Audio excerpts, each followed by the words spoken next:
लोकसभा अध्यक्ष।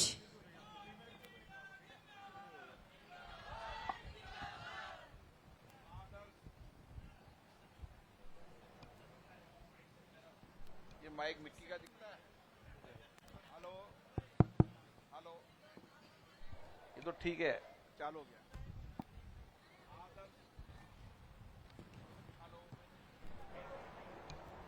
Hello hello, mic वाला कौन है? ये क्यों नहीं चालू है? आदर्श दादाबाड़ी सामुदायिक भवन के नवनिर्मित ओपीडी वार्ड के इस लोकार्पण समारोह में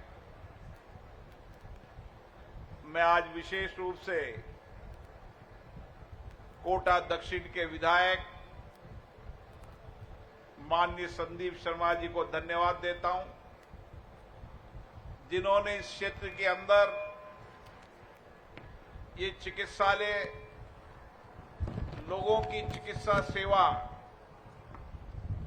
चाहे महिला हो, पुरुष हो, नौजवान हो, इस चिकित्सा सेवा में बहुत विशिष्टता से, प्रामाणिकता से और बहुत भरोसे, विश्वास के साथ यहां पर चिकित्सा व्यवस्था होती है। और इस मौके पर मैं उन सभी चिकित्सकों को भी धन्यवाद देता हूं, जिन्होंने लंबे समय यहां पर सेवा देकर और गुणवत्तापूर्ण चिकित्सा व्यवस्था देकर लोगों के विश्वास, भरोसे को कायम रखा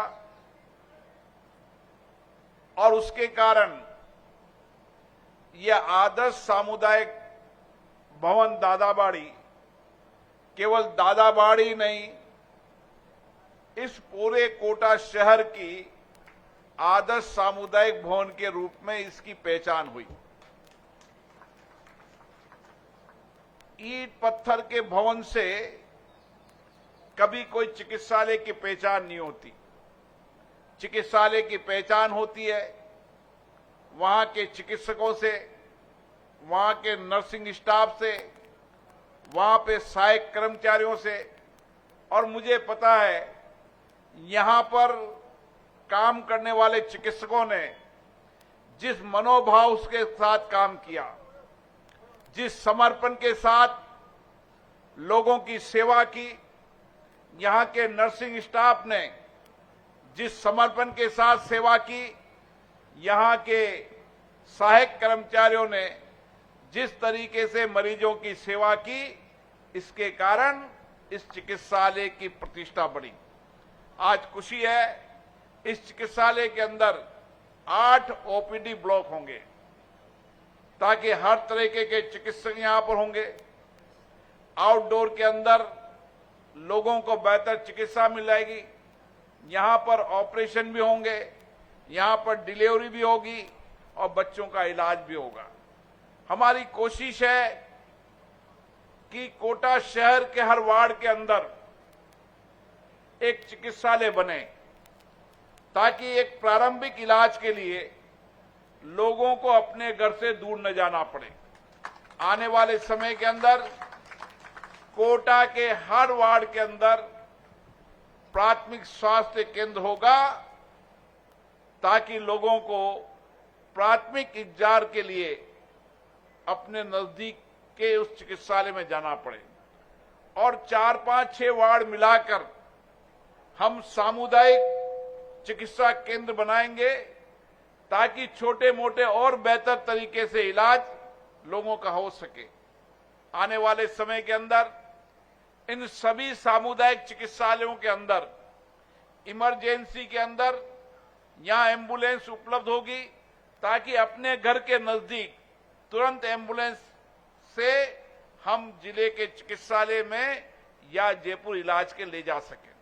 मुझे याद है कि कोटा हमेशा चिकित्सा का बड़ा हब रहा है और उस हब रहने का कारण यहां के चिकित्सकों की सेवा, समर्पण और विशिष्टता, प्रामाणिकता, यही कारण है कि कोटा में विशेष रूप से इसकी पहचान रही है।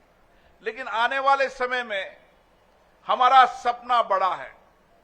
हम चाहते हैं आने वाले समय में कोटा इस उत्तर भारत का प्रमुख मेडिकल हब बने और उसके लिए जो आवश्यक होगी वो सारी व्यवस्था करी जाएगी। मुझे खुशी है कि आज कोटा के अंदर, चिकित्सा क्षेत्र के अंदर 500 करोड़ रुपए से ज्यादा के काम चल रहे हैं। चाहे गांव में हो, चाहे उप चिकित्सालय केंद्र हो, चाहे शहर का मेडिकल कॉलेज हो, चाहे शहर का न्यू मेडिकल कॉलेज हो। आने वाले समय के अंदर एक मरीज को सारी चीजों जो उसके इलाज के लिए जयपुर, दिल्ली में है, वो सारी इलाज की व्यवस्थाएं कोटा में होने लगेगी। और मुझे खुशी है कि हम बहुत सालों तक यहां पर एक कैंसर हॉस्पिटल का इलाज कर रहे थे। मैं माननीय मुख्यमंत्री जी को धन्यवाद देता हूं, जिन्होंने पिछली बजट के अंदर यहां 195 करोड़ की लागत से यहां पर कैंसर हॉस्पिटल की बजट में घोषणा की है, ताकि आने वाले समय के अंदर यहां पर कैंसर की सारी बीमारियों का इलाज एक छत के नीचे मिल जाएगा। मुझे याद है जब कोरोना के समय वायरस आया था, तो वायरस आने के कारण यहां पर जांच का केंद्र नहीं था और इसीलिए आने वाले समय के अंदर अभी यहां पर BSL-3 जो वायरस की जांच दिल्ली, बंबई होती है, जयपुर भी नहीं होती, वह BSL-3 की लैब यहां पर शुरू हो चुकी है। अब हर तरीके के वायरस की जांच यहां पर शुरू हो चुकी है। और इसी तरीके से मुझे याद है कि जब मैं दिल्ली के अंदर कभी इलाज के लिए लोगों को बुलाता था तो लोग जाते थे लीवर के, और लीवर की उस जांच के लिए यहां फेब्रो स्किन मशीन नहीं थी और बिना मशीन के फैटी लीवर का पता नहीं चलता था। मुझे याद है मैंने संसद के भवन के अंदर सभी सांसदों की जब जांच कराई तो 30% लोगों का फैटी लीवर निकला। आज भी गांव के अंदर, ढानी के अंदर, शहर के अंदर कई लोगों का फैटी लीवर है, लेकिन फैटी लीवर की जांच यहां नहीं होने से लोगों की जब गंभीर बीमारी हो जाती है तो वह जयपुर और दिल्ली फैटी लीवर के बाद लीवर की बीमारियों को दिखाने ले जाते हैं। ये बात छोटी है लेकिन बहुत बड़ी बात है और इसीलिए न्यू मेडिकल कॉलेज में फेब्रो मशीन भी लगेगी और दूर दराज के गांव के अंदर लोगों को उसकी जांच के लिए एक मोबाइल बस की भी शुरुआत मैंने दिल्ली से कर दी है। वो मोबाइल बस भी जल्दी आ जाएगी तो हर गांव ढानी के अंदर हम लीवर की जांच भी कर पाएंगे। हमारी कोशिश है, चाहे शहर हो चाहे गांव हो, हर अंतिम छोर पर उसके घर के नजदीक सारी जांचें कराकर उसका तुरंत इलाज हो। और इसके लिए न्यू मेडिकल कॉलेज हो, MBS का मेडिकल कॉलेज हो, आने वाले समय के अंदर जितनी भी जांचें जयपुर, बंबई में होती है वो सारी की सारी जांचें कोटा मेडिकल कॉलेज में होगी। और इसी के साथ चाहे कैंसर का इलाज हो, चाहे कार्डियो सर्जरी हो, तमाम तरह की इलाज के साथ जब हम आजकल लोगों के कमर की बीमारी ज्यादा होती है और कमर की बीमारी होने के कारण स्पाइनल सर्जरी की यूनिट भी यहां पर खुल गई है और 30 बेड का अस्पताल भी हो चुका है। आने वाले समय में शिशु चिकित्सालय के रूप में एक अलग से चिकित्सालय खुल रहा है ताकि दूर दराज के गांव के लोग, यहाँ के गांव कोटा बूंदी के नहीं आते, मध्य प्रदेश के लोग कम से कम 40% लोग, जब आप न्यू मेडिकल कॉलेज में जाओगे, मेडिकल कॉलेज में जाओगे तो 40% लोग मध्य प्रदेश के यहाँ इलाज कराने आते हैं। मेरे पास गुना के विधायक जी का टेलीफोन आया, उन्होंने कहा मैं कोटा में ऑपरेशन कराना चाहता हूं। मैंने कहा क्यों? कि आपके डॉक्टर की प्रसिद्धि इतनी है कि जयपुर दिल्ली के डॉक्टरों ने बताया कि कोटा में डॉक्टर बेहतरीन है। ये हमारी प्रमाणिकता विशेषता है। केवल बिल्डिंग खड़ा करना, मशीन खड़ा करना, इक्विपमेंट खड़ा करना, ये हमारा सपना नहीं है। हमारा सपना है कि देश के अंदर अगर सबसे सर्वश्रेष्ठ इलाज हो तो कोटा की धरती पर हो। और इसीलिए आने वाले समय में एक न्यू मेडिकल कॉलेज आया है प्राइवेट में। आने वाले समय में 3 मेडिकल कॉलेज प्राइवेट सेक्टर में और आएंगे, ताकि हम इसको एक मेडिकल का हब बना सकें, ताकि दूर दराज के लोगों का कोटा, बूंदी, झालावाड़ और तमाम आधे सवाई माधोपुर से लेकर टोंक सब लोगों का इलाज कोटा के अंदर आए और मध्य प्रदेश के राजगढ़ से लेकर तमाम लोगों का इलाज यहां पर हो। एक अच्छी बेहतर चिकित्सा व्यक्ति के जीवन में जब सबसे बड़ा संकट आता है तो बीमारी के समय संकट आता है। बीमारी के संकट के समय एक तो व्यक्ति बीमारी से टूट जाता है और एक आर्थिक तंगी से टूट जाता है। इन 2 बड़े कारण होते हैं और इन बड़ों कारण के अंदर आर्थिक तंगी सबसे बड़ी है। और इसीलिए हमने तय किया है, समय लगेगा लेकिन मेरा विश्वास भरोसा है आने वाले समय के अंदर हम हर मरीज का सस्ता और निःशुल्क इलाज कोटा की धरती पर कराएंगे। और इतना ही नहीं, जो आपने सपना देखा था कि यहां पर एयरपोर्ट आए, जब एयरपोर्ट आएगा तो यहां पर हम एयर एम्बुलेंस भी खड़ी करेंगे, ताकि कभी भी इमरजेंसी के अंदर कोटा के अंदर एम्बुलेंस होने के बाद आपका जो 8 लाइन रोड है, जो दिल्ली मुंबई का कॉरिडोर रोड है, ताकि कभी दुर्घटना हो जाए तो एयर एम्बुलेंस से कोटा के और देश के अलग अलग हिस्सों से जाने वाले लोगों का बेहतर इलाज करने के लिए जयपुर और दिल्ली के लिए भी यहां पर एयर एम्बुलेंस होने का काम होगा। इसलिए आप निश्चित मानिए, जो अपेक्षाएं, आकांक्षा, जो सपने आपने देखे, समय जरूर लगेगा, लेकिन मैंने कोटा की जनता से वादा किया है, इस शहर को हम एजुकेशन हब भी बनाएंगे। आने वाले समय के अंदर जब हमारा एयरपोर्ट शुरू होगा तो उसके साथ हमारे कोचिंग के और अन्य विद्यार्थी पढ़ने भी आएंगे। और उसके साथ हमारी कोशिश है कि यहां पर नए विश्वविद्यालय भी लाएं। नए विश्वविद्यालय के साथ आने वाले समय में लोगों के आईटी का विश्वविद्यालय भी यहां पर बहुत जल्दी शुरू होने वाला है, क्योंकि अब जमाना आईटी का है। अब दुनिया के अंदर आईटी पढ़ने वाले विद्यार्थियों की जरूरत है और इसीलिए आईटी पढ़ने वाले विद्यार्थियों को विश्वविद्यालय यहां मिल सके।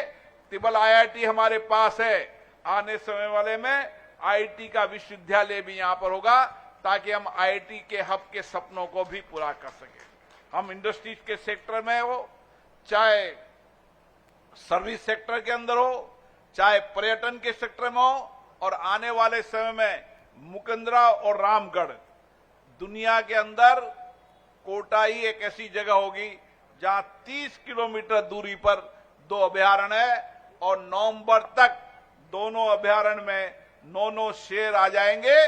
तो आने वाले समय में अभयारण्य के रूप में भी कोटा की पहचान होगी। और पर्यटन के रूप में, आध्यात्मिक पर्यटन के रूप में भी हमारी कोशिश है, चाहे मथुरा दश मंदिर का कॉरिडोर हो, चाहे हमारा चंबल रिवर फ्रंट हो, चाहे नदी हो। और आने वाले समय में जो बहुत दिनों से लोग यहाँ अपेक्षा कर रहे थे कि घड़ियाल अभयारण्य से हमें मुक्ति मिले, मेरी कोशिश है कि 3 महीने बाद आपको घड़ियाल अभयारण्य से भी मुक्ति मिल जाएगी। और घड़ियाल अभयारण्य से मुक्ति करने के बाद हम वहां पर जंगल और जल की सफारी का जो हमने वादा किया था, 1 साल बाद हम यहां पर जंगल और जल दोनों की सफारी कर पर्यटकों को आकर्षित करने का भी काम करेंगे। साथियों, जिस अपेक्षा के साथ, जिस विश्वास के साथ, जिस भरोसे के साथ आपने हमें भेजा है, हमारी कोशिश है ये समय, ये वक्त सबसे अच्छा है जब जयपुर में, राजस्थान में सरकार है और दिल्ली में सरकार है।